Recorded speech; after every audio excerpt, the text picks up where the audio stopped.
Recap show. Recap show. This is a recap show. The recap show. It's time to go for the recap show. Very yelly today, you guys. It's very aggro. It's time to get excited. It's time to grab adventure by your hand. It's time to tweet about the fact that you're on the internet. Hey, everybody. It's internet time for... It's time for internet. Let's talk about watch me tweet. Hey everybody, thanks for joining me. I do have to tweet for a moment. Just hang on, hang tight. I'm with you. I still love you. I'm live. I should just have like this as like a draft tweet that I could just copy and paste.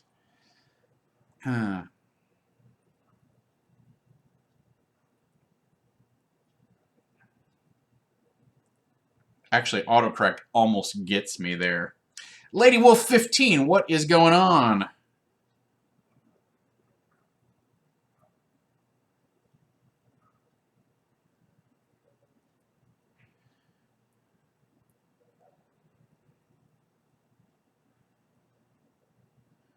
You know, there's some things I need to change about my phone. One of them is how slow I type.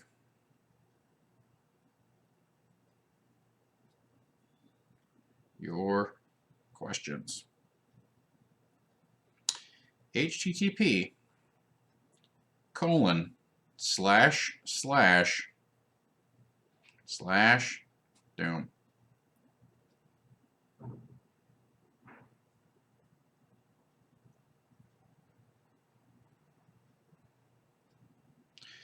Thanks for your patience. I usually do this without the... Am I observing a moment of silence? No, I'm observing a moment of tweeting, so... Alright.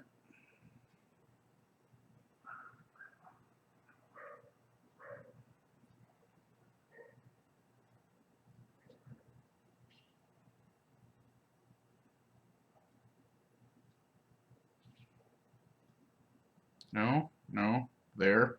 Alright. Bam.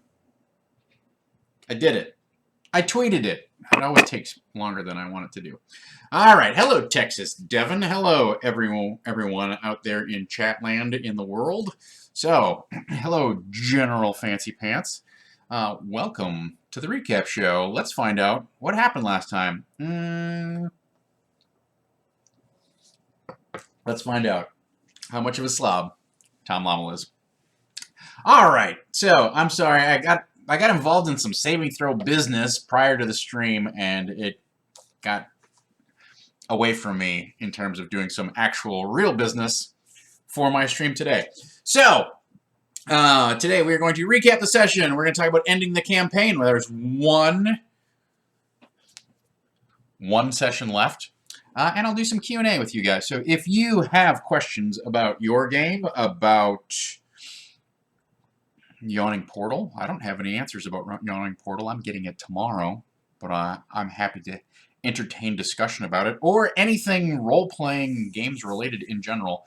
I will hopefully have some time for that. I don't have a hard out at 3, so I started a little late. I will try to... I'm looking at my internet fuzz meter here, and it's a little janky. So, at any rate, we've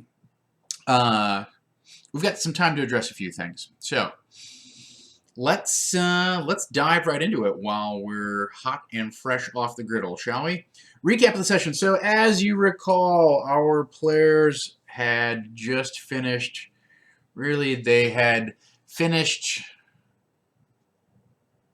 dealing with Lord Dryland in his weird floating castle, which was a mashup of Chapter 11 and Chapter 9 that I did, which, I don't know, was that a wise idea or not? It's a good question, because it ended up eating a couple more, 2 or 3 sessions instead of just 1 or 2 sessions, and so it was a little bit of a detour. But they wrapped that up. They managed to crash the castle into a field outside of Yartar without killing anybody. That's a victory. And then they had been given sort of this, like, debriefing by the Water Baron of Yartar saying, hey, so we've declared you guys, functionally or legally dead. The cover story, that's not going to last long, but the cover of the story that you have is that you're legally dead. So it's not going to prevent you from being scryed upon if somebody really wants to know where you are, but you have a moment to kind of act surreptitiously. In hindsight, I'm not sure why I introduced that, because it generated a level of caution on the part of the players, which I found a little unexpected. I just thought it was a neat flourish, and also sort of gave them the idea, like, you have some time to investigate some stuff now, and Lord Dryland isn't immediately going to come after you. What I think it may have done instead is heighten the idea that Lord Dryland is coming after you. So that's problematic. That's not, that was not a particularly beneficial outcome. So as we discussed on Tuesday, I needed to drop some major points of the plot, who's doing what, and it's in my bag. Let me get my bag. I needed to do a major info dump. We talked about some different ways to do that. I prepped some ideas for how I was going to achieve that, and I had sort of drawn forth from my players, like, are you going to go to Waterdeep and pursue this? What are you going to do? And ultimately, what we were trying to get to was a major fight, for them to rescue King Hecaton. But of course, the ship, the Morkoth that King Hecaton is on, is not scribable. It's not detectable. So that was the major piece of information that needed to drop. Was like, he's not someplace he can be scried. Well, I happen to know where he is. You'd think it would be easy, but maybe I made it complicated for myself. Let me get my prep sheet for you, and we'll kind of talk through some things that I did in order to prep for the session. It's not just a recap of the session, it's a recap of my prep.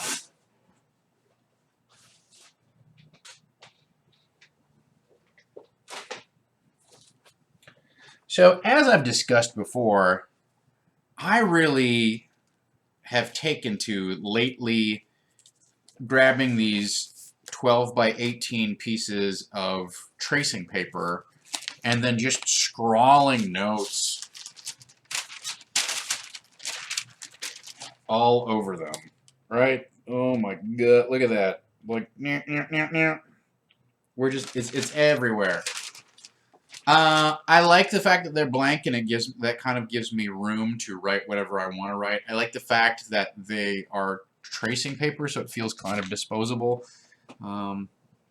Also, it just kind of takes the ink nicely and things. It's a nice handout to have in your hand.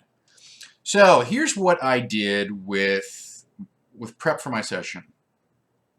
I looked at the major avenues of exploration that we could use to drop the information or I looked at the major avenues of information that they could explore, and then I ran down the list of what do those characters, those NPCs, know about the overall plot in general. So I have a section here for Felgalos, the Bronze Dragon. I have a section here on just general information about the Kraken Society that needs to get dropped. I have general information, in one of the previous handouts, I had talked about a character called the Yellow Merchant. That was the name of the person. And this Yellow Merchant is kind of brought up a couple times. I'm like, who is that guy and what does he know? What's his part in this whole thing? I expected the party would go and talk to their Zhentarim contacts in Waterdeep, and that takes us all the way back to the beginning of the session, talking to Chultan Helmstar and then his major domo, who is who I named Canavan Hydemarch. So there's that guy, and then finally I realized somebody's got to know where this thing is. They've got to be able to talk to a member of the Kraken Society at some point. Hey, you're fine. The dog's getting a little grumpy because he's got his cone on. So I just created a Kraken Society cultist member called Helmage Degg, Dhegg, and then I wrote down everything that he knows and how he was involved. So part of this was, and for those of you who have the Patreon folder available to you, where are those documents? I have this whole set of letters that I created that essentially outlines the timeline of. So you guys have these in the Dropbox folder. Some of you, if you're a Patreon backer, you have more of them than I think. Maybe I don't remember if I put them all just in the Patreon backers. I've been a little generous with my Patreon backers lately. So if you're not back in the Patreon, end of the month is a week away. Patreon backers also have all of the notes, characters, and handouts for the Paranoia one-shot that I ran on Saturday. So think about getting on the pledge bus. So anyway, these letters drop a timeline of events of the Kraken Society setting up ambushes and then kind of like getting payoffs for different ambushes and things like that, right? So I sat down and I wrote up all of the people who are involved in these various plots. So the Yellow Merchant guy he's basically a trader, trader Trader. He's the money man. He's the face for Imrith, right? He's Imrith's go-between on the Sword Coast. You know, the dragon can't do it all, and so the Yellow Merchant guy is the guy who handles money, makes sure people gets paid, directs some things, and actually we find out during the course of this that the Yellow Merchant character is also involved in directing the attack on Golden Fields, which I had mentioned to the party a week or so ago. Maybe 2 weeks ago, talking about this is bad. You know, winter is approaching, and the food stores have been destroyed, and the various principalities will be at each other's throats if people can't feed themselves. I mean, if you think about it, there's a lot of conspiracy going on here, right? So I sat down and put this whole, essentially what is a 2-page spread together of various witnesses and what they know, various actors, and how they can share information with the party, etc. And then I promptly left these notes at home and forgot them. So I had to have my wife take photos and text them to me so that I could be on track. Although I will say the act of writing this stuff down helped solidify the story elements in my brain. So here we are. I started doing this, I guess, 2 weeks ago, something like that. Yeah, basically 2 weeks ago. But I now have several, I have my crazy spreadsheet of who's involved in what, who's connected to whom, so that's pretty cool. I put together another 1-page spread on different assets and clues that they could have discovered last week at Villa Armal, the flying castle. So that was helpful to get some information out. And now I've got this big 2-page spread that explains the story. All right, so that was my main piece of prep. I also printed off some monster stats and stuff for the big Hecaton rescue fight that had to happen. All right, so that's all background for what's going on with what was going on going into the session, because I knew there's a lot of information, a lot of questions that the party was going to have. How do I get this out to them? Who is going to be able to, drop the number on where this ship is and what's happening, etc. So, and for me, the main driver of that was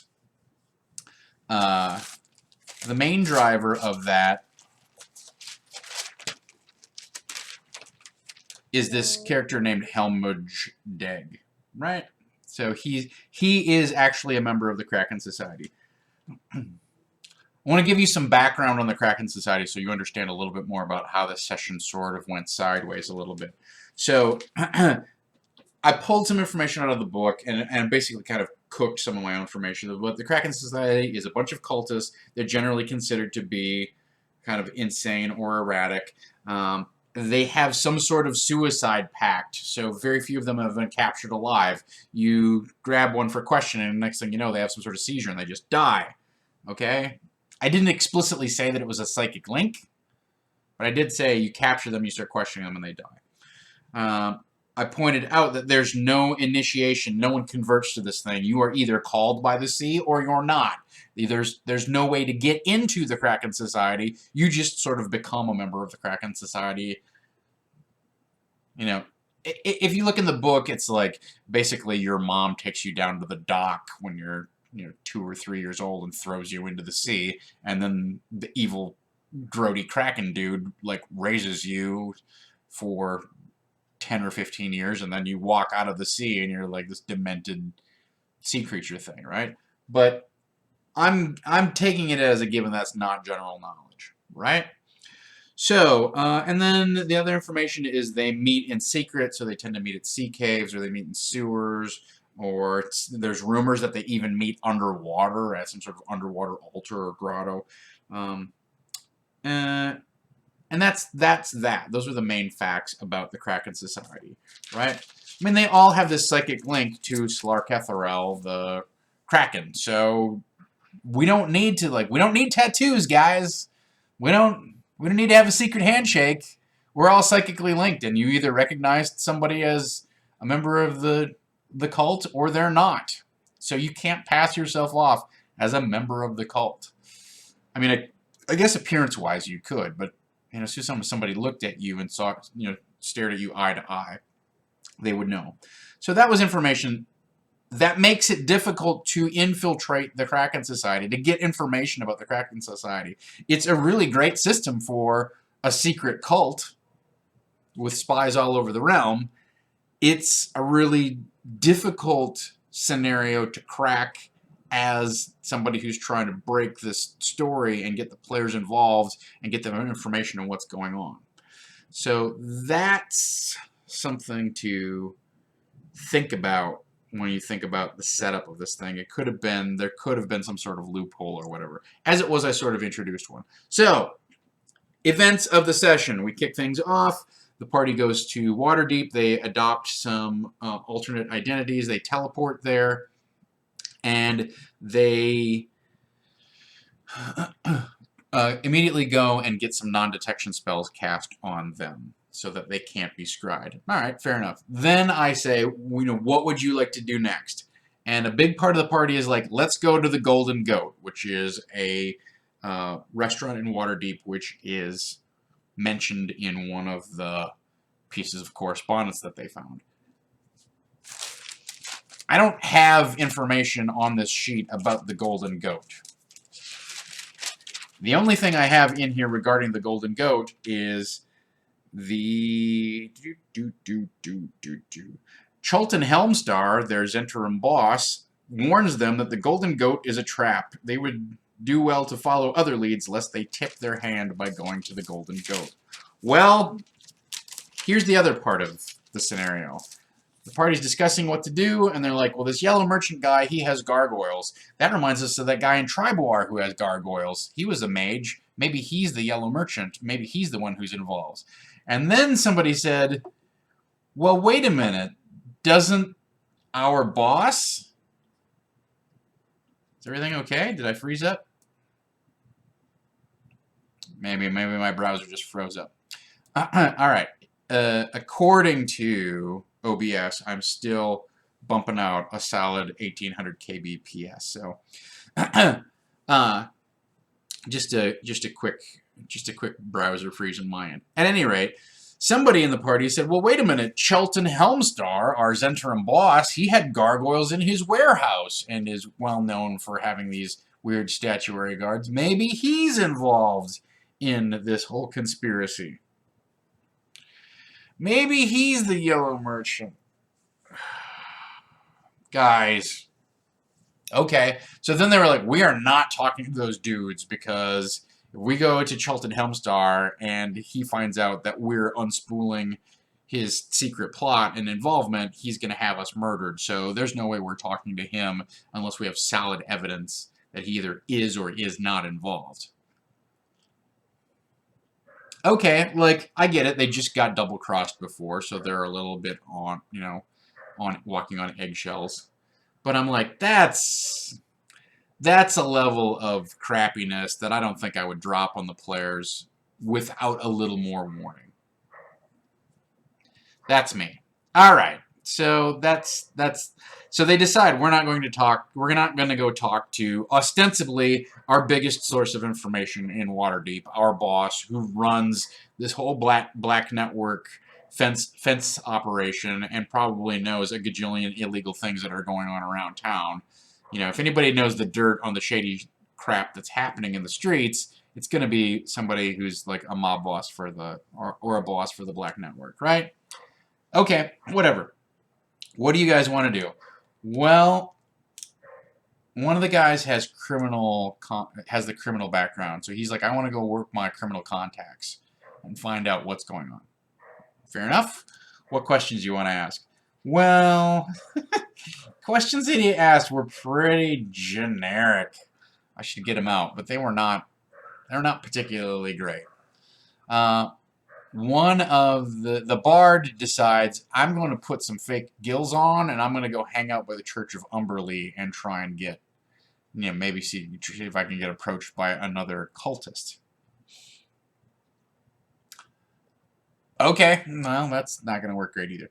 And then finally, one of the guys has a very good idea, which is like, I don't want to drop the name of the Silver Swan, but I want to talk to somebody maybe who was a crew member on the Silver Swan, or maybe left Waterdeep around that time, or da-da-da-da-da. Like, I want to try and find somebody associated with the Silver Swan. I'm like, well, this is a great idea, because, as it so happens, I have an NPC on my sheet here who was, at one point, a member of the crew on the Silver Swan.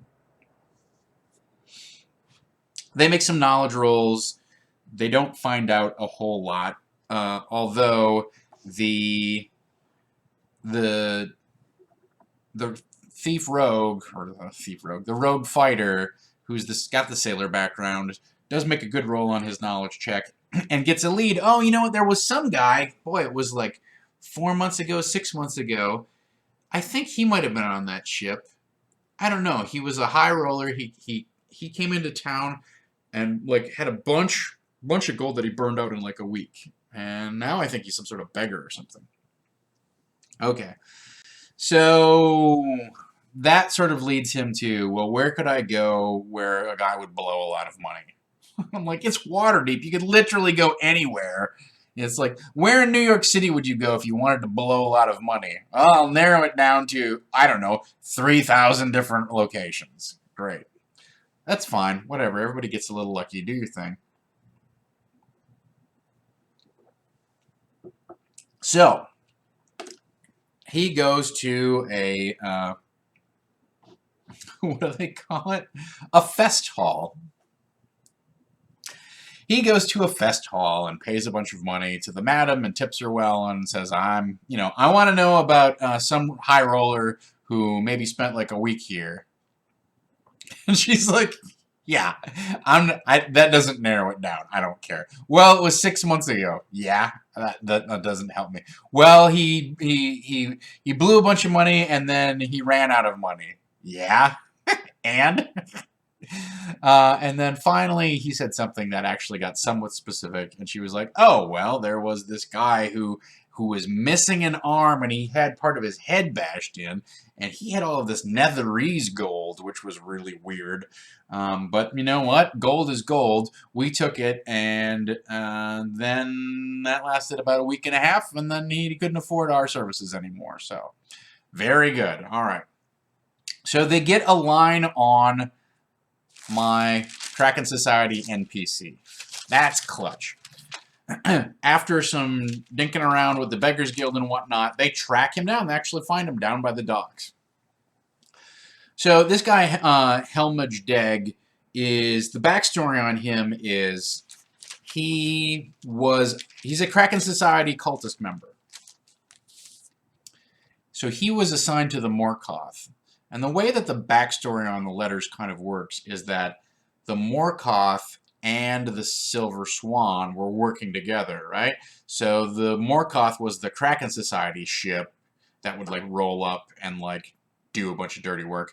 And the Silver Swan was Imarith's representative from the Sword Coast, pulling up and doing his part of the dirty conspiracy. So the letters that they have are all from there's all talking about the coordination that they have between the dragons and the Kraken Society. Because Imarith is not a member of the Kraken Society. Imarith's just like partnering with them. Hence the spreadsheet that delineates all the weird representations, right? So the idea here is his backstory is he was a Kraken Society member. He was involved in the assault on King Hecaton. King Hecaton ripped his arm off and beat him in the side of the head. And somehow he miraculously survived. But the cult was like, this deformed person is of no use to us anymore. And turned Helmage over to Marcus Gove and said, take a bunch of money, let him loose on the shore. We're retiring him, you know, make sure he gets to dry land, and then we don't care what happens to him after that. All right, fine, great. So I have ruled that the first thing that this guy did was go out and try and seek some sort of, you know, he felt abandoned by his god and whatnot, but still the voices bothered him. So he got this, he spent a bunch of his money to get this magic item, which dampens the psychic connection with Slar Kethrel, the Kraken. So if you talk to him about what's going on, he's fighting, you know, he's fighting off the voices, but he's not getting his brain jammed by Slar Kethrel, right? So it's sort of like a better version of Lord Dryland, in my opinion, in that he can still talk through stuff, but there's maybe a little bit of incidental damage going on, or maybe the party can, like, you know, get him to talk more, but heal him up as he's taking the damage or whatever. It's not just a, you know, one and done, poof, the guy's dead. Now what do you do? The flip side of that is he's still a cult member, and he still has these like yearnings for the cult.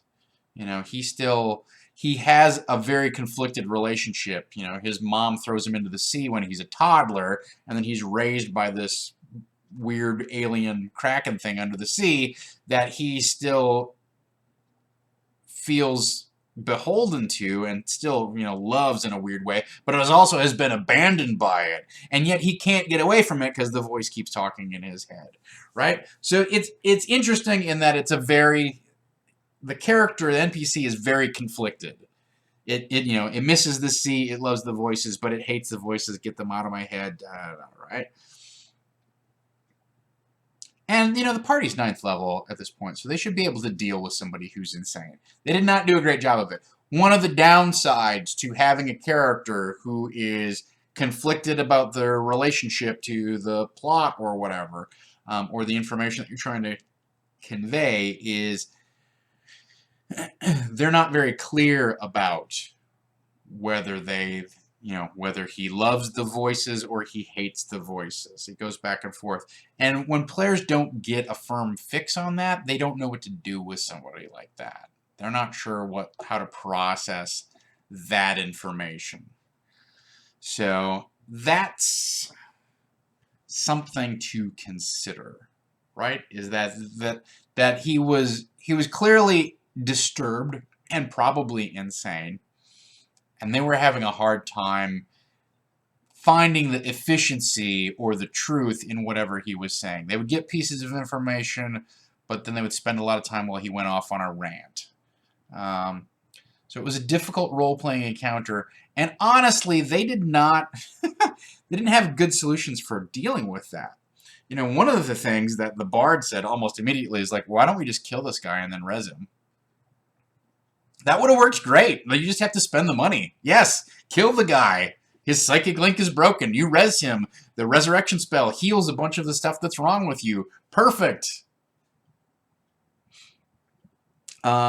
They decided that was too mean. But they also could have cast a greater restoration spell on him and cured his insanity, or that would have broken the psychic link or whatever. Right? They did try taking the torque. He had this copper torque that, absorbed this psychic energy, and they took it off of him, and he immediately started taking damage. They put it back on. Okay. So the main piece of information that they get is that he was involved in the assault on uh, King Hecaton, and that's how he lost his arm, and that's how he got his head beat in. He was not very eloquent about the fact that he was serving on the Morkoth and then got transferred to Marcus Gove's ship, the Silver Swan. That piece of the plot that I invented is a little tenuous, janky connections, right? But he did drop the name of the captain, Thul's Dagger Dark. Oh, I hate him. I probably should have dropped Rule's name too, and they would have tied. Oh yeah, we know this Rule guy. Let's find out about him. No, they didn't. So they didn't. But ultimately, what they end up getting to is, I don't want to go back to the dark place, etc., etc. The dark place. And they did find out that he was from Purple Rocks. So they had two kind of concepts that they could latch on to. That, well, maybe Hecaton is either in the dark place, whatever that is, or King Hecaton is maybe we should go to Purple Rocks and maybe they know something about this. All right, fine. So at this point, they decide, well, why don't we go to the Golden Goat and see if we can get some more information, because those two leads are kind of trash. They don't really help me. So,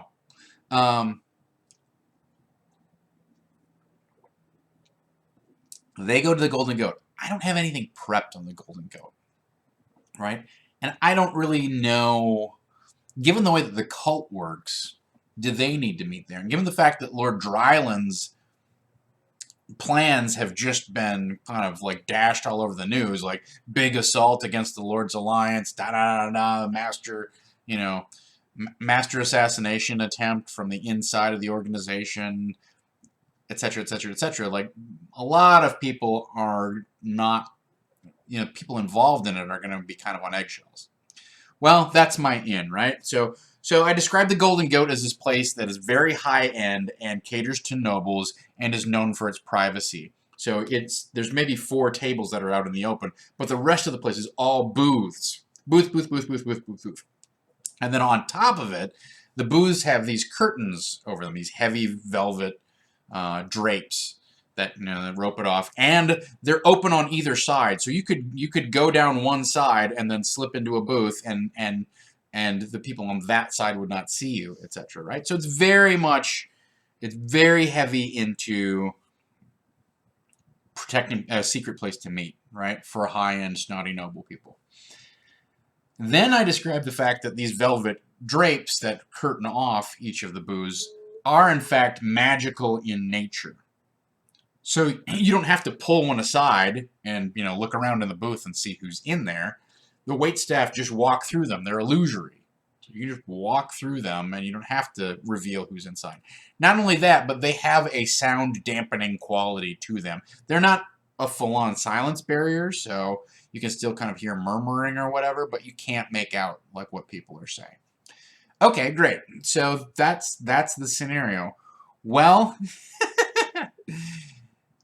the sorcerer and the bard both decide to cast invisibility and go into the Golden Goat and scout the place out and eavesdrop on a bunch of conversations and figure out what's going on. One of them casts invisibility, which lasts for an hour, and one of them casts greater invisibility, which lasts for a minute.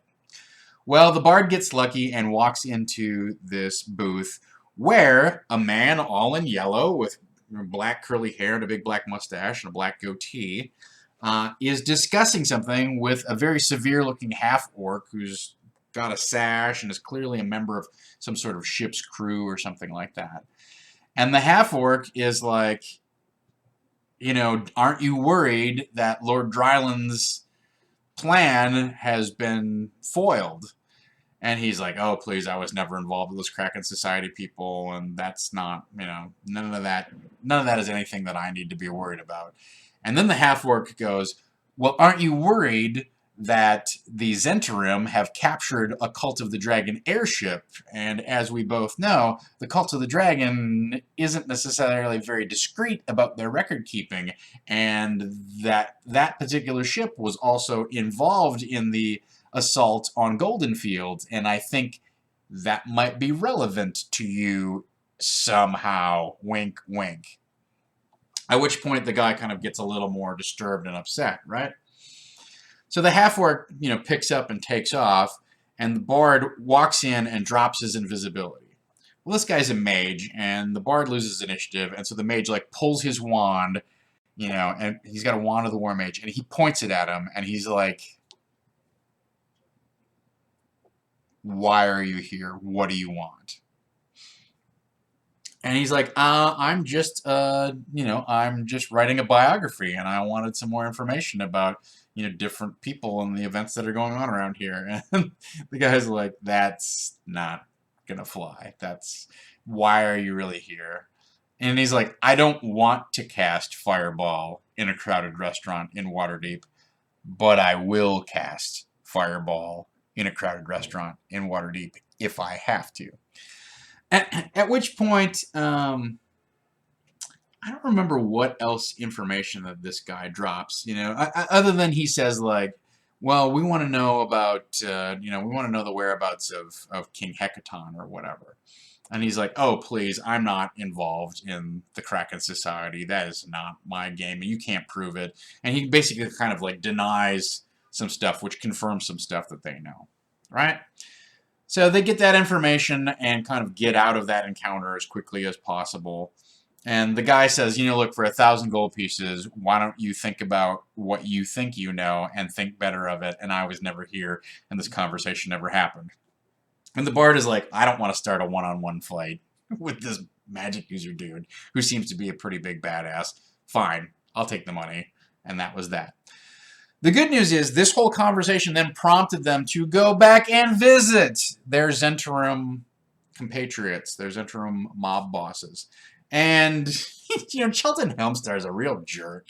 He's like, no, well, look who's come back to nest. You send them off, little boys, and they come back teenagers. How about that? And so he clarifies some of the things that, the big point that he clarifies after giving them some crap about how ham-handedly they're going about this whole operation. He confirms for them that the dark place, first of all, that Purple Rocks is a total red herring. They're like, why would you go there? That's the nest of the Kraken Society. Everybody's insane. It's not going to work out for you well if you go to Purple Rocks. Okay, fine. But he does say, when the members of the Kraken Society talk about the dark place, they're usually referring to the Trackless Sea, which is this big stretch of ocean where it's dark and raining all the time, and the waves are it's difficult to navigate. And in fact, the only real way to navigate the place is by air. Cue Kella Darkhope showing up, and oh, by the way, did I mention that we captured this Cult of the Dragon airship? So, at this point, it's 9:45 or whatever. The party loads up onto the Cult of the Dragon airship and takes off for the Trackless Sea. It's really dry in here today. The wind has been blowing a lot in California, so I pardon my perpetual refreshing.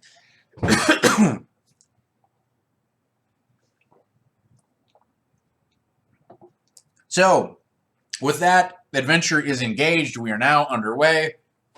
They go, and after 3 days of searching, they come upon, and I describe the Trackless Sea as almost as if you'd poured motor oil into a washing machine and just watched this this brown water with these yellow white caps kind of wash back and forth. The patterns of the waves go in different directions from hour to hour, and there's fish kills all over the place and dead seagulls floating belly up, and it's just generally miserable.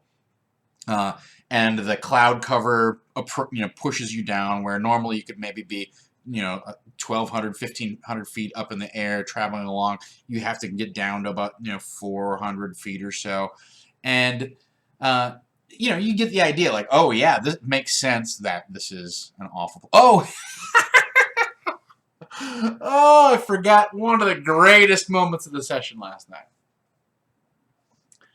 So they are talking to Helmage Degg, right? The Kraken Society guy. And at some point, Helmage Degg is going off about, like, I hear the voice and, it calls to me and it makes me do things I don't want to do and da-da-da-da. And I like having this whole rant thing about the deep one who lives at the bottom of the sea or whatever like that. And one of the players, the rogue, in a rather moment of extreme ego, says, well, who is this deep one who calls you? And Helmich kind of like stops for a moment, and he's like, I could tell you its name, but then it would be awake. Is that what you want? And the guy's like, I don't care. I've got non-detection on me. Like, I don't give a, that doesn't matter to me at all. Who cares if, this thing wakes up? Like, it's not going to find me. I'm protected by this non-detection spell.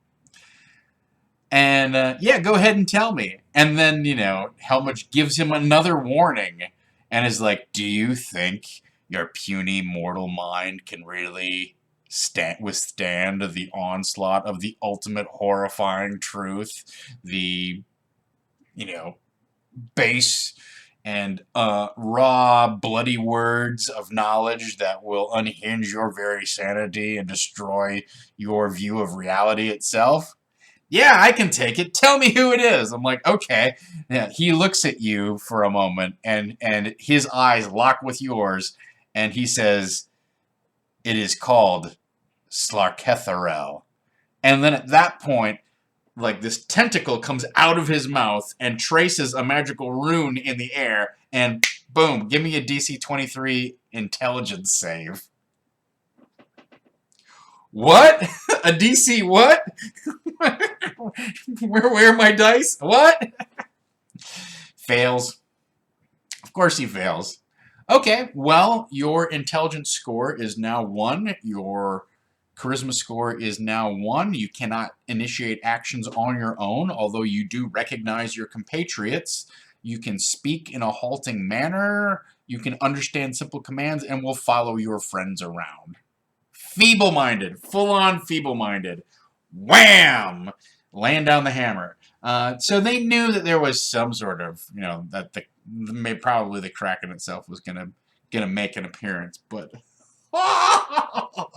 if you have never feeble-minded a player, ladies and gentlemen, as long as they have 450 gold pieces to pay for the greater restoration, it is so choice. The rest of the party got a little mean about it because he roleplays his character very hard, and he roleplays his character in a potentially unproductive manner because his character doesn't have a high intelligence to begin with. So he makes either a lot of dumb ideas or he tends to ignore some things, some conclusions that might be obvious to your average player, right? I mean, kudos to him for playing his character to the hilt, but it oftentimes kind of interferes with or slows down whatever activity is currently happening with the rest of the party. So the rest of the party is like, you know what? This really works out that he's got like a 1 intelligence, because then we don't have to listen to him blather on about his adventures in whoring or seeking gold. So ta-da! They let him dangle for a while. And I said, you're really going to be attracting a lot of attention when you have this guy who looks basically sort of like zombified, lobotomized. You have to, like, imagine a dog that isn't trained. You literally have to turn around like every 30 seconds and offer him a piece of cheese or something so he keeps following you. Like, you're going to be slowed down and you're going to attract attention for having this guy in your party. At which point the solution was not, let's go to the temple. The solution was, let's polymorph him into a teacup pig and carry him around in a little basket.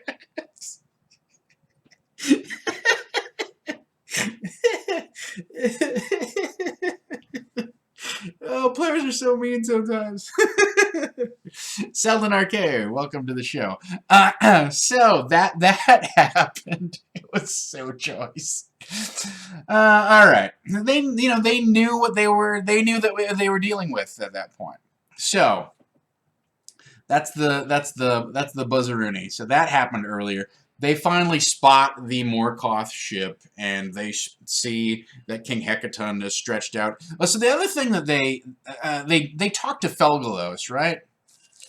I'm taking some liberties with the plot here. Before they left Yartar, they talked to Felgalos. What does Felgalos? Why was he imprisoned? Blah blah blah.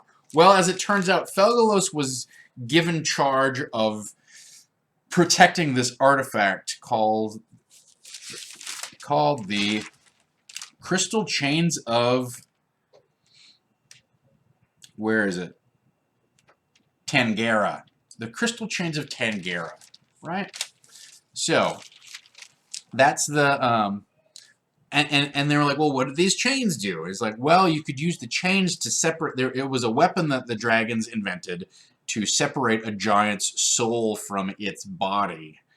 And you can wrap the giant in the chains and then draw their soul into this crystal key. And number one, they're imprisoned without any hope of resurrection. If you murder somebody, you can always just resurrect them, pay the money or do the ritual, and that unit is back in action. But if you got their soul trapped, they can't do anything.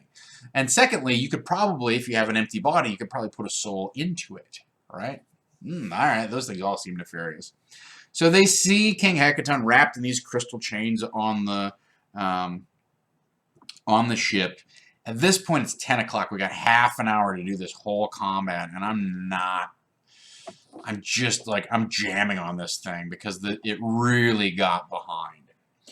We really got behind the session. It took a long time to draw this information out for them to finally get a clue that led them someplace. And, a lot of that is my fault, right? Like, give them a little more success up front. But you also want them to find their way to the solution. I could have been more generous with how things worked out for the party. So, they start this flight, and they're on this ship. They're on this floating cultist ship, and it's drifting down, and the other ship starts firing ballista bolts at it, and they start trading spells back and forth. Well, in short order, they get attacked by the assassin who does a pile of damage with his poisoned weapon. And then on top of it, the wizard is an archmage, right? He's a 12th level caster. So he casts Time Stop and then does a bunch of prep stuff and then casts Fly, gets right up to the edge of the ship and fireballs everybody on the ship. Kathwoom, right? They're doing a pretty good job of handling those guys. They do some clever stuff, but the assassin guy does this ritual for one round, and they can't stop him. And on the next round, the tentacles of the Kraken rise up out of the water and wrap around the ship. And I'm like, you can tell they're busting up the ship. Well, those legendaries on the Kraken are pretty juicy, right? So a lightning storm goes off and murderates a couple of the guys, and that's 40-10 lightning, so that was pretty cool. Eventually, one of the tentacles ended up wrapping around the bard and kind of squeezing him to death. That was fun. So at the very end of the session, and we played right up to there where the store was like, we got to kick you out. At the very end of the session, 2 characters had been lightning bolted to death. One character, not dead, but unconscious. One character had been knocked unconscious from from being squeezed to death by the tentacles, and the fighter rogue activated his ring of water walking, ran across the waves, tripped the immovable rod onto the bard so that the bard would not sink beneath the waves, and sprung the chains on King Hecaton. Unfortunately, the chains weren't enough to keep the Kraken from pulling King Hekaton and the rest of the wreck underwater, and so they dropped down and escaped. You know, King Hekaton is essentially pulled under by Slar Kethrel, and the party regrouped, and that was the end of the session. Right, so he saved the Bard. I don't know how we would have gotten the Bard back, because the Kraken would have been more than happy to pull the Bard under too, but the immovable rod, there was enough disincentive so that he was happy just to take the body and take the ship and go and drop underneath the waves. It was a very rushed combat. I was pushing people. What are you going to do? Let's go. Let's keep it moving. Da da da da. And they didn't win. They didn't recover the body. I would point out, going into this thing, I didn't think it was necessary for them to win. I don't think that's something that needs to happen. That was the end of the session. God, you guys, did I just spend an hour recapping the game? Well, I talked about some other stuff. All right. So that's where we ended the session. We've got one session left. So let's talk briefly about the ending of the campaign, and then I will do, whatever you guys have in you, 15, 20 minutes, up to half an hour, up to 3:30. I will do some Q&A with you guys, right? So if you have questions, things like that you want to talk about, either in your game or in my game that don't make sense, or maybe some ideas about what I'm planning or whatever it is, let's talk about it here in just a minute. So ending the campaign, there's a couple things that I just want to touch on briefly. We ended, we talk about wins and losses. We definitely ended on a loss here today. I think last week was a win. They found some information. They managed to successfully land the Sky Castle, the Villa Armal. So we're doing it. It's a little mixed. I feel like if I had a scene that could kind of impress upon them, like, oh, well, without the body, we definitely can't do anything, but we got to get that soul. Where is that guy? Now, the thing is, once you know the dragon's name, it's not going to be that hard to figure it out, right? They had said to Felgalos, like, so what blue dragon would be involved in something like this? Because there can't be too many of them. And Felgalos was like, it's a good point. I need to go and do some very discreet inquiries because I don't want to name the wrong dragon. Because there's 2 or 3 dragons who could be involved in this, and if I tell you the wrong one, number 1, I'm in trouble, but number 2, it doesn't do you any good. It tips the hand and tells you who you should go after. So Felgalos is my main in for advancing them to the showdown with Imrith, right? That's fine. That'll work out well. So I need to have kind of like a final, in terms of the next session, I need to have this put a bow on, okay, now events are accelerating. So I need to have kind of like what I would consider like an offline montage scene. Basically a video game cutscene. Boom, we see that the giant attacks are increasing. Boom, we see that the sisters of Neri and... No, not Neri. What are their names again? Nim and Mirren and Nim have overthrown their sister, and they've taken over the Storm King's court. It's I don't know if they have imprisoned Sarissa or if they somehow quote unquote convinced Sarissa and Uthor to go off looking for whatever. But I think it would be interesting, like, okay, that avenue, you don't trust Mirren and Nim, so you can't fall back on, let's go get some Storm Giants. You don't have the body of King Hekaton, so without his body, it's problematic. They don't have any evidence that links Mirren and Nim to the conspiracy either. But I want to have a montage scene that, like, shows how the world is in turmoil, the people are counting on you. You've been given some resources. And next session, what I really want is I want it to be an hour of planning an attack and then probably 2.5 hours of fighting out the actual battle. So I need to put some real prep time into what does that battle look like? How hard is it going to be? What sort of twists and surprises am I going to drop on there? And then, after that's over, What I would like to do is have sort of what I would call like a victory lap, okay? A cut to 2 years later, 6 months later, whatever it may be, and here we've learned how. The classic thing is like you have a piece of the newspaper, like a newspaper comes out that talks about that regales the heroes and talks about their victories and how they have put an end to the giant incursion, and maybe some clever references to various things that the party members wouldn't publicly have been involved in, but yet they were involved in behind the scenes, and how that has played out and that fallout, right? So, I think it's a moment to kind of shine the spotlight on the players one last time and give them the denouement, the moment. You have the moment of glory and the denouement, where literally it's the curtain call from Star Wars where they come out. But it's better than that. It's not just like they all bow and get a medal. It's literally like you now have a keep, and you've retired to become a successful restaurateur who's known for his fine, gnomish delicacies throughout all of the Sword Coast, or whatever the case may be, right? Just a time to, if it's literally just 5 or 10 minutes, to shine the spotlight on each individual player and give them a little moment in the sun for, this is what your character is known for. You've been a success. Congratulations. Now, the party could get wiped out, or somebody could die during the thing. So that's one of the difficult things about preparing a actual newspaper handout for them.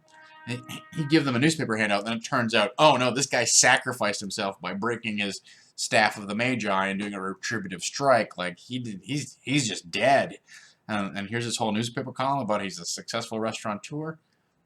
You might have to hand wave that a little bit. But I think something along those lines, either having those ideas prepped or having an actual handout that they could kind of take home and, put on their wall or put with their character sheet or whatever, I think that would be fun.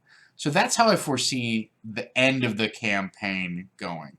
Like, we have the final session, we have a little bit of information ramp up of danger is increasing. We have, that may not even happen during the session. Then we have an hour. Let the players plan whatever they want to plan. Let them know or try and find out whatever they can find out. And then it's the assault itself. So that's what I'm looking for at ending the campaign. And what I would encourage you to do, and I'll talk more about this on Tuesday, is to make sure that you build in a moment. I guess there's 3 purposes here. 1, we need to have a badass boss battle, right? That's a given. So we need to make that as good as it can be. Number 2, we need to ramp up the stakes, raise the stakes, make the players understand that the world is literally crumbling around them, or just things are getting bad and they need to address it. Affix them the responsibility of being heroes, task them with that duty, and then finally give them the accolades that they deserve for their good role playing throughout the past 6 months, for their time, attention, etc. Maybe reward them with some magic items if that's involved in the book at the end. But regardless of whether you can give them magic items or not, the important thing is that you give them the recognition of, these are some character bits that you played that I have now picked up on and incorporated into the lore of the world. Your character has a place here. Your presence has been noted. You have made a difference. All right, inspirational, you guys, inspirational. So it's 3:04 here in the Pacific Standard Time, Pacific Daylight Time to be technical about it. I'm going to take some Q&A for a good 20 minutes, 15, 20 minutes. So if you have something in your game that you would like to talk about, if there's something in my game, there's certainly some things that I haven't covered here. If there's something that you would like to discuss, I'm happy to do that. While you guys are thinking about that, dropping those things in the chat, let me see if I can put some pictures in Dropbox and get, where's my folders? That's not it. files. Dropbox. Folders. There's one. That's what I got. So I'll get some pictures going in here while you guys ask. James V has some questions. Let me pull these photos up quick, and then we will deal. I want to show you some cool things here from the session. So I like that. I like that. I like that. I like that. I like that. Let's see if we can get those uploaded, and then I'll pull them in. So those things are upload. All right. Oh, they're coming in already. Hang on. I want to show you some photos from the session before we get into Q&A. We got a couple questions coming in, so I appreciate that. But let me pull these photos in because I'm really amped to share these things with you. All right. So what do we call this?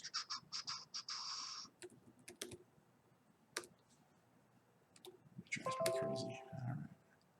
Nope. All right. Very good. Browse.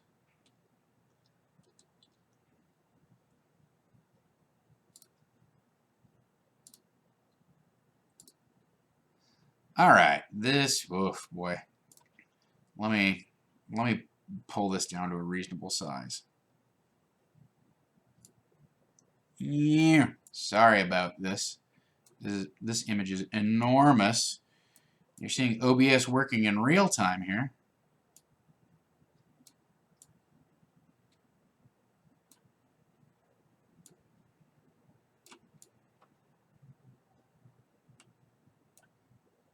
Pretty close. Pretty close. Good enough. All right, so this is the setup. So they were on the the main ship here.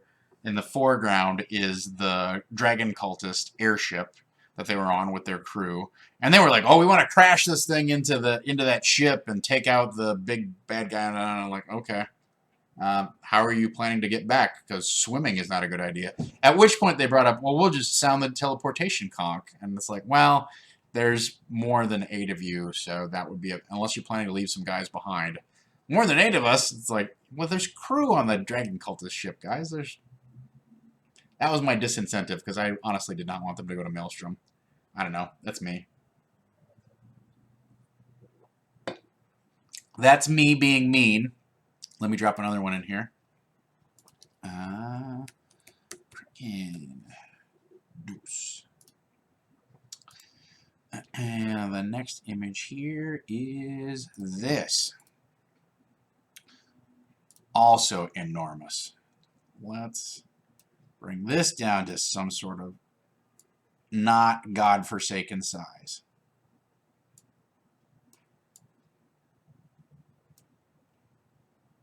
Oh no, I moved the wrong thing. What is this? Oh shoot. Whatever. Alright, sorry. Sorry, I got my handles on the wrong handle here.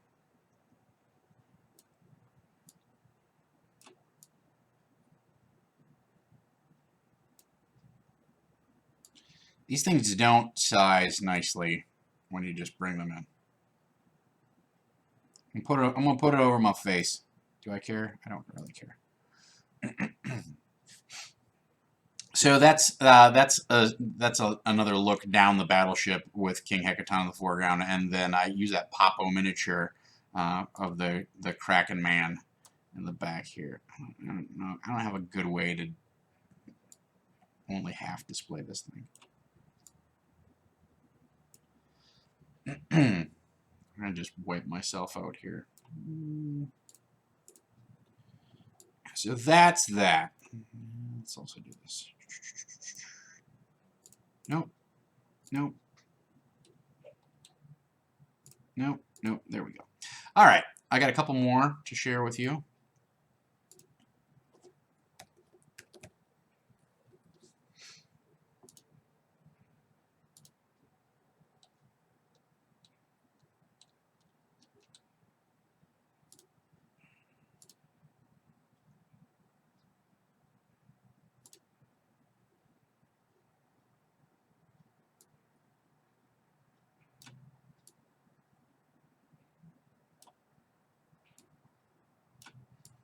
I meant to load these up earlier, but like I said, my prep time for the stream today got away from me.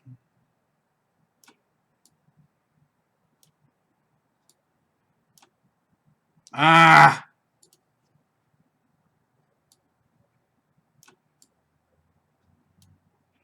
I keep resizing the wrong things. My layout is going to be all goofed up. Goofers. Good enough.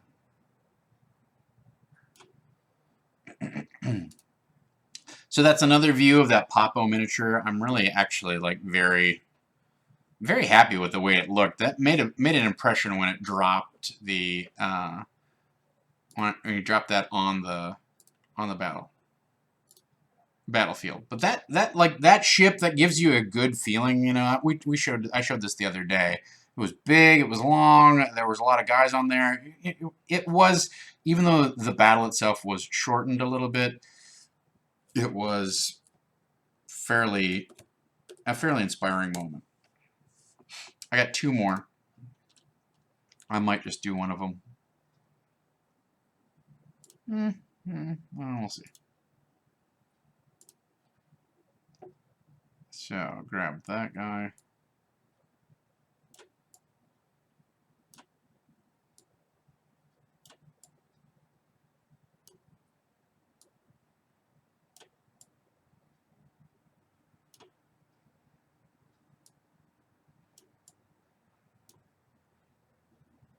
So this is obviously when the Kraken attacked.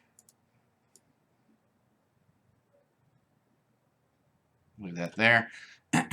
And here's another view. Well, I don't know if that's going to be... I don't know if this is going to work or not.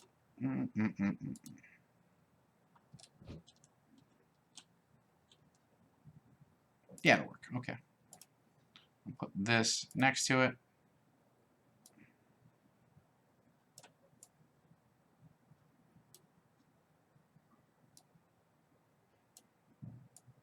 I feel like this is like going to the slideshow at like my parents' grandma's house, you know, my friend's grandma's house.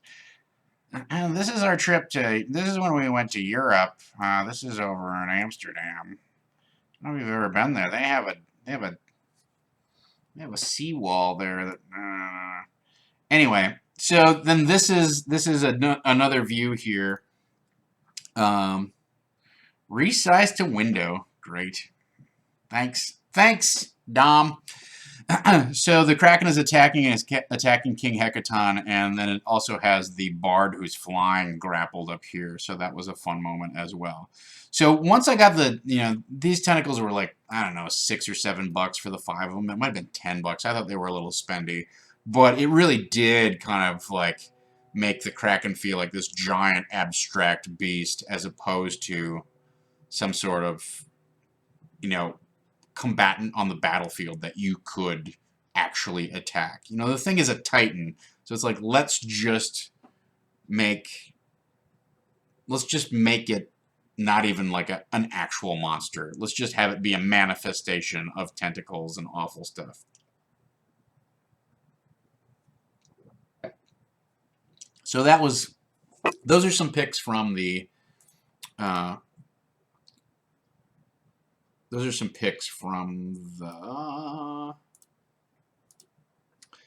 combat. Ta-da! We did it, you guys. There you go.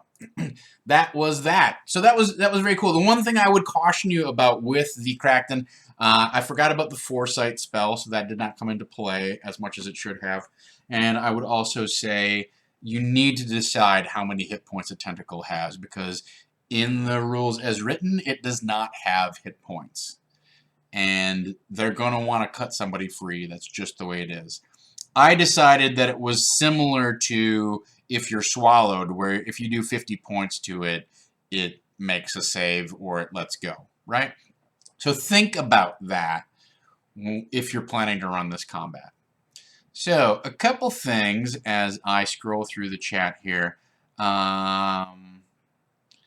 SOS RPG. Selden Arcade, that's you, right? I was struggling to build a character earlier because I've literally done it for 5th edition once with help.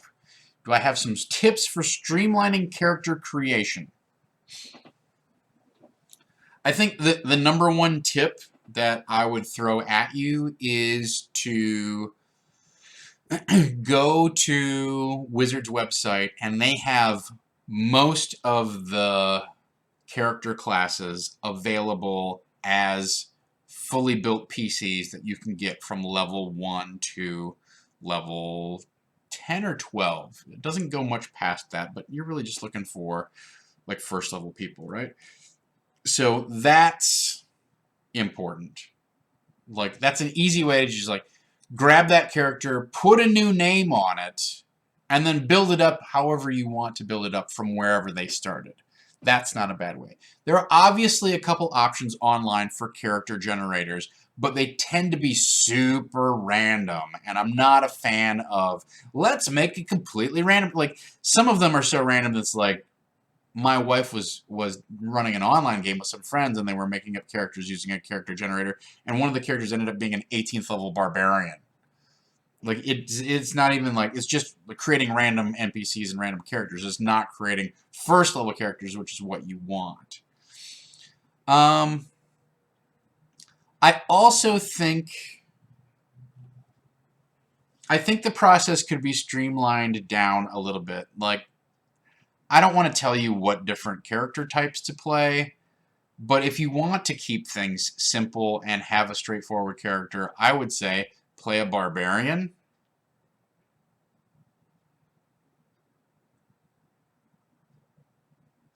That's basically it. I mean, not to be rude about it, but play a barbarian. If you want to play a spell casting type, you could play a sorcerer, or you could play a warlock. I don't think a warlock is a great choice, but it has very simple options. The mechanics of it work in an interesting kind of way. But I think your best bet, if you want to play like something very simple, straightforward right out of the gate, is to play a barbarian. You know exactly what your role is on the team. You have some kick-ass combat abilities. You don't have to make a ton of choices. Everything's very straightforward. And traditionally, the advice would be, well, play a fighter. I don't think that's a good choice in this particular case, because the fighter actually has a bunch of kind of weird kind of martial abilities that are very stunty, and you have to like, I don't know, should I do two-weapon fighting, or should I have a +2 to attack, or should I take the heavy armor feat? You know, like, you got a ton of things, right? You could play a sorcerer, it's fine. A tiefling rogue is not a bad choice.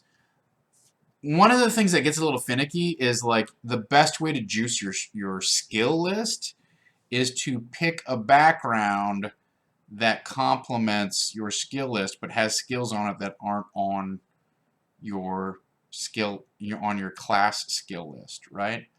So, you know, the classic one is, if you want to get perception, you cherry pick a background that gives you proficiency in perception, and then you don't have to burn that skill slot either out of your list, or if you don't have it on your class list, now you have it. So I tend to look at my abilities, pick a class, get my class abilities nailed down, and then before I finish picking my skills, before I decide on what my skills are, I go and look at the backgrounds and go, what background can get me a nice menu of skills? But you don't have to fill out bonds and all of that kind of stuff. Once you make a couple characters, it gets easier. So the very easiest thing is to just go file it off. You know, just go file off the things. And also, you know, if you want to save yourself some time, just pick human as a race, because those bonuses or that extra feat are actually really good, and it's hard to go wrong picking a human. Otherwise, you end up chasing like, okay, well, if your goal is to build an optimized character, you're going to have to put more time into it. That's just the way that it is, right? There's no option there for not spending a lot of time if you want the optimal experience. But I will also say, Adventures League has spoiled me into kind of thinking like, what's the most juice that I can get out of this character? You don't have to play that way. That is not a rule that you have to abide by. If you want to play a suboptimal character, fine. Who cares? It's your character. The only way that gets frustrating is if you're playing with a bunch of other min-maxers who are like, what do you mean you don't have 4th level spells yet? We're all 9th level. Yeah, I'm multi-classed. Oh, okay. It That sort of optimization becomes more important when there's only like 3 or 4 people are in the party. When there's 6 people in the party and one guy has built a weird combination, morpho character, fine, great. Mud Puppy. What's going on? We're actually in the recap part of the DMing where we just talk about what a great DM I am and what a great job I did this past session. And, prepping is optional at this point. So you got a couple choices, but I would say, don't get overwhelmed by the options. Just make some easy default choices.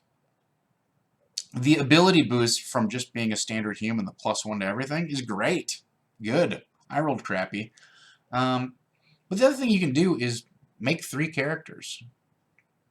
I guarantee you by the time you make the 3rd one, you'll start to be good at like actually being able to put a character together fairly quickly. And I also assume that you're making 1st level characters, right? So that takes some of the edge off of like, oh, okay, well, what ability score increases am I going to take, and what's my feat going to be? I just had to make a 20th level character last weekend, and let me tell you, analysis paralysis. It was awful. And I've been playing this game since, well, I've been playing Dungeons and Dragons for a long time, but I've been playing 5th edition since the alpha beta level. So 3rd level, well, then you've got a little more juice. The only other piece of advice that I will give you if you're going to create higher level characters or you're considering multi-classing is the standard advice, and this is straight from the guys at Wizards themselves, is if you're going to multi-class in chunks of 4. All right? So don't do Bard 2, Warlock 3. Do Bard 4, Warlock 4. And that way you get your ability score increase for both of those things. Because if you do Bard 2 and Warlock 3, you don't even get your first ability score increase until you're quote-unquote 6th level, right? You're not getting your second one for either 4 more levels or 2 more levels, right? Like, it kind of works out in that respect, but like the worst thing you can do is like 1-5. All right. You're kind of screwed. So keep that in mind. Like, if you're going to multi-class, I would encourage you to follow through and multi-class for 4 levels. Most of those character classes are built around like the first 8 levels having a lot of juice to them. Now, it's arguable, like after level 8, maybe I don't want to be a ranger anymore. Maybe it behooves me to become a fighter, actually, and tweak out my fighter abilities or whatever. But if you're going to multi-class, I would suggest that you multi-class in chunks of 4 levels. Our fighter rogue really is suffering from the fact that he has 2 levels of rogue and the rest is fighter. Well, you're not a great rogue. You're not getting a lot of sneak attack damage. Your sleight of hand pick locks kind of sucks. And that's because you just honestly don't have that many thief abilities. You're mostly a fighter who has some rogue tendencies. So keep that in mind.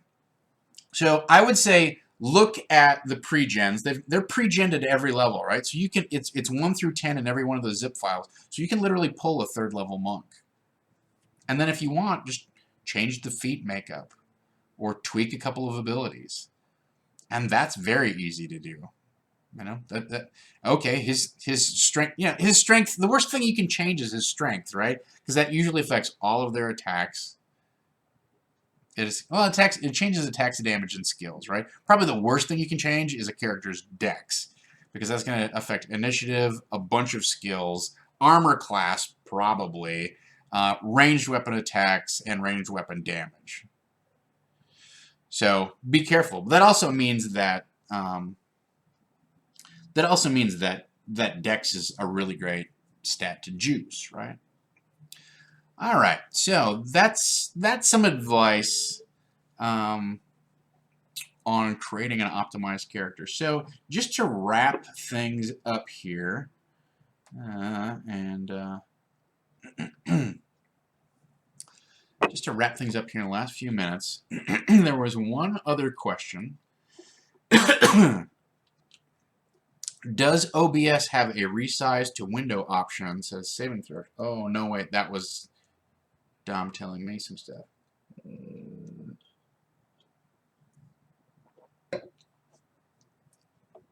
That was me angry drinking. I didn't commit to it, so it didn't come off as... So next week is our last session of Storm King's Thunder. It will be the final penultimate, no, not the final penultimate, the final ultimate Beastmaster battle. If you're not watching Ultimate Beastmaster on Netflix, you are missing a true jewel in the competitive sports entry on Netflix. But next week will be our Ultimate Showdown with Imrith the Dragon versus our party, and maybe assorted guest stars. We'll see what happens. We'll talk more about that on Tuesday. James V. 1971 says, the biggest question for this finally would be, is Tom going to do a Season 2 for the Yawning Portal adventure? As you're all aware, tomorrow night, tomorrow is the day that that Tales of the Yawning Portal, the next hardback adventure, the next installment of Adventurers League play comes out in your local game store, right? So that's going to come out in your FLGS, and it is a compendium of 10 different dungeons. And I don't remember exactly what the breakdown is per kind of tier. There's like a couple starter dungeons. I know that White Plume Mountain is in there. I know like all the way up to like Tomb of Horrors, right? Forge of Fury is in there. It's sort of like a greatest hits dungeon crawl type of adventure. And it's all tied together with the conceit that there's a place called the Yawning Portal, which is this bar in Waterdeep where there's literally a portal that leads to a bunch of different dungeons, and everybody pays a gold piece to get dropped down there, and then they have to pay a gold piece to get sent back up, and they can essentially go into it was essentially, I believe, originally it was designed for Undermountain, right? I don't think this has an Undermountain type of vibe to it, but it does kind of play into that conceit of, here's a magical portal that leads to a bunch of different dungeons. Go fight, crawl, earn glory and gold, enjoy. So James V wonders if I'm going to do a Season 2 of Disorganized play that will cover tackling Tales of the Yawning Portal and prepping the game and running through the entire game, as we did just now with Storm King's Thunder this past season. And the answer to that is kind of. Kind of. Here's the thing. I will no longer be running my Adventurers League game at my FLGS on Wednesdays. And I will not be running an Adventurers League game on Wednesdays. I have to look at my schedule and how much time I have to commit to being out of the house and running different games, and I do a bunch of, I'm committed to a lot of different things with Monday Night Dungeon Fight and all that sort of stuff, right? So it really, doing this has been great, but I've looked at it and I'm like, there's weeks where I go to my Sunday night D&D game, I get home at 11:30 at night. I go run Monday Night Dungeon Fight, I get home at 12:30 at night, and I then go on, I stream on Tuesday afternoon. On Wednesday, I go and run my Adventurers League game at my FLGS on Wednesday night, and I get home at 11:30, and Thursday I come back and I bring it all home with you guys, right?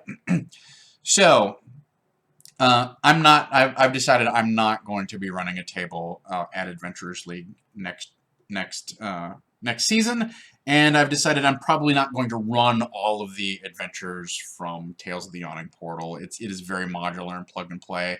I'm getting the book tomorrow, so I may do a stream for you guys, like an impromptu, quick, like let's flip through and do first impressions type of stream. If you are interested in that, please, drop me a chat or at me at Dungeon Bastard, and I will carve out some time tomorrow to make that happen. If you would like to have just kind of like let's flip through and talk and take a look at it, I'd be willing to do that. Right now, I have time on my schedule to do that. I also have some personal business that I need to take care of at the beginning of April that sort of prevents me from firing things up at the same time that Adventurers League would go live, etc. So I have some other personal things that are going to force me to sort of retire from running my Wednesday night Adventurers League game at my FLGS. So that is some background on what is going on.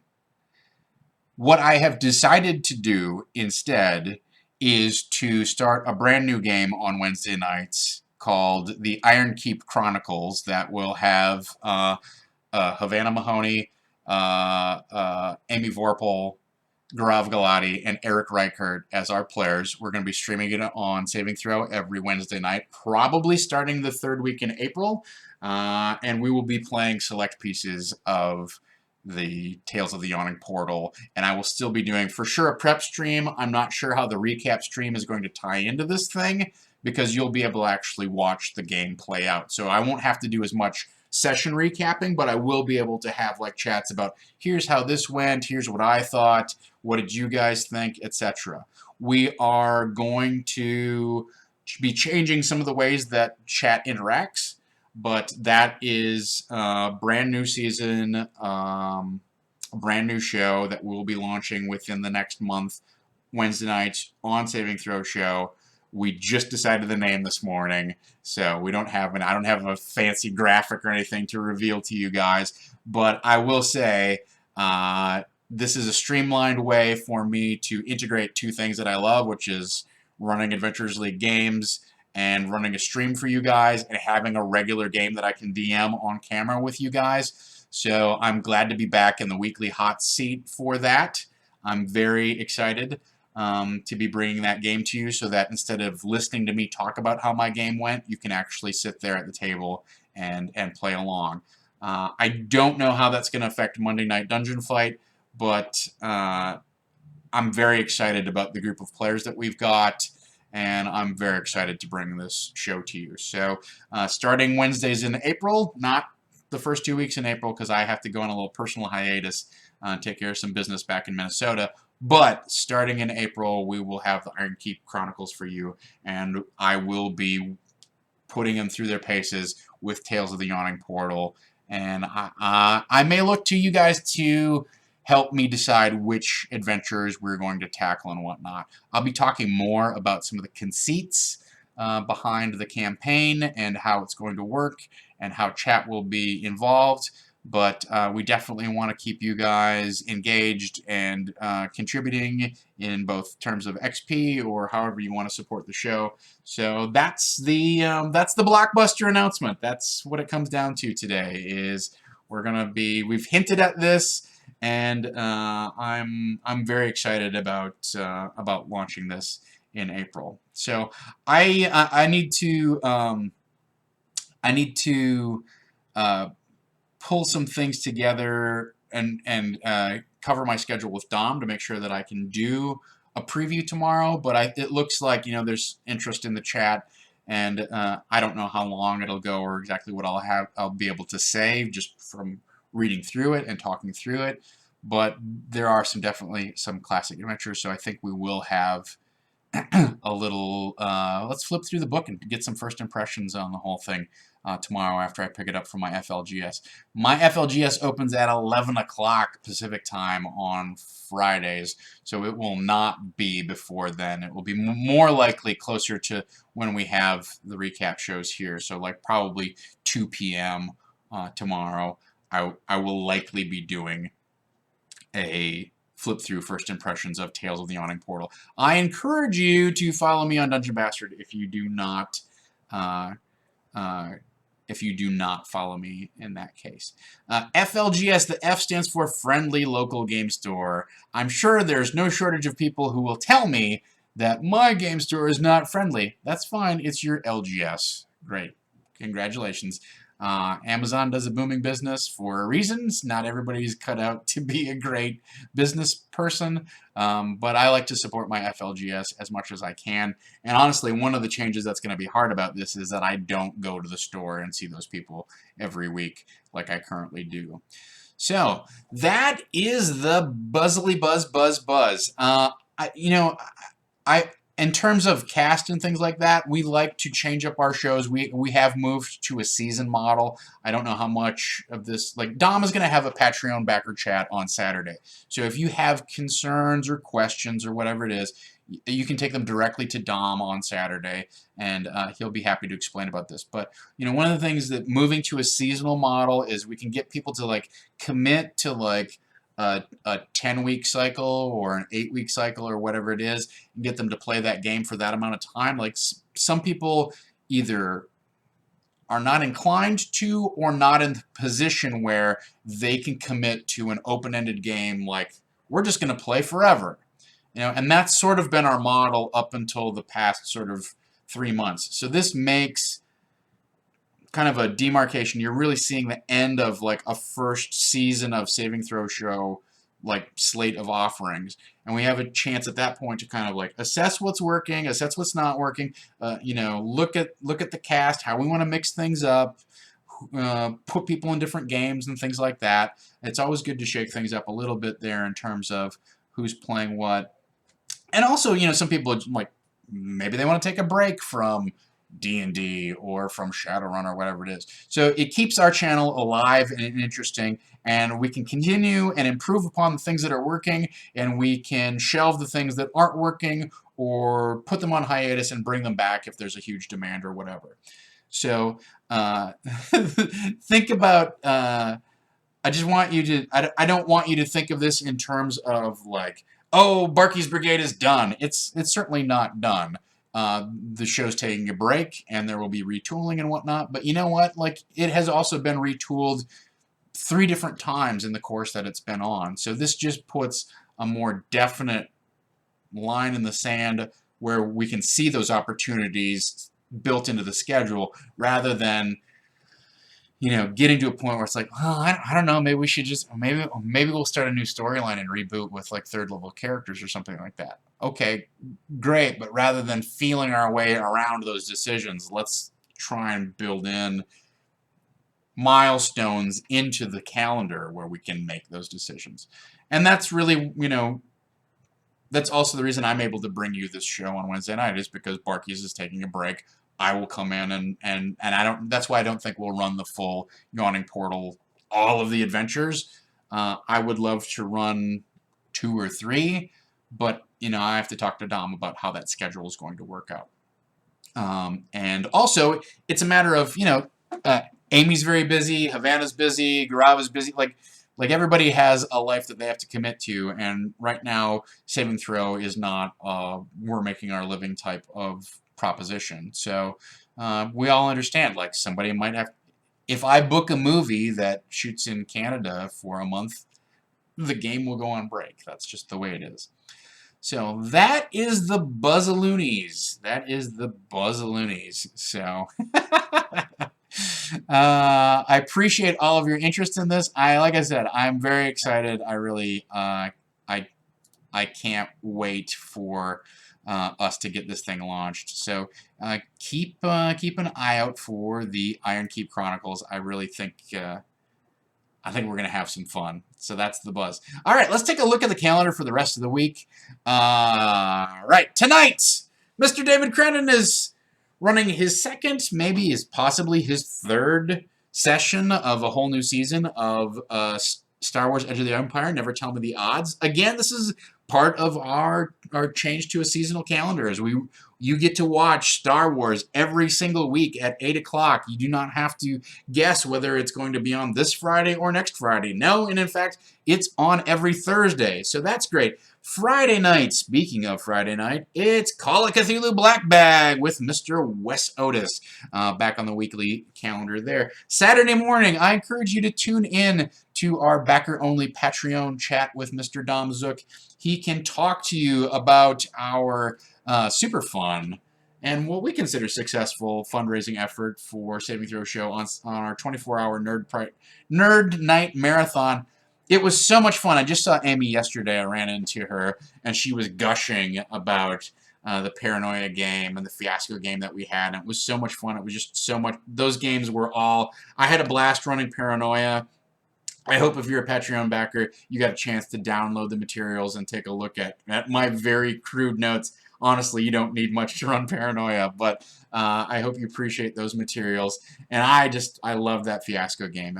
There was such drama and twists and turns and relationships and stakes, and it was fun to play a fantasy role-playing game that wasn't really about combat and wasn't really about just a bunch of dumb goofs. We certainly had our fair share of goofs, but I really loved that.